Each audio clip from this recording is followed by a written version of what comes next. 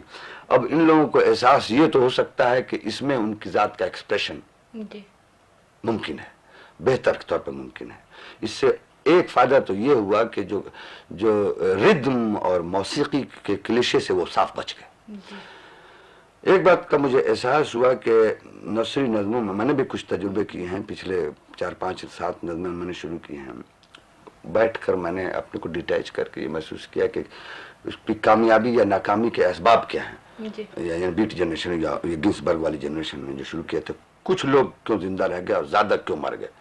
پتہ چلا کہ ہم لوگ جو کر رہے ہیں اس میں ایک چیز کو توڑ دیا ہم نے. ابھی پتہ نہیں وہ ابھی بنے, کیونکہ بہت شروعات ہے ابھی آپ کے ہاں.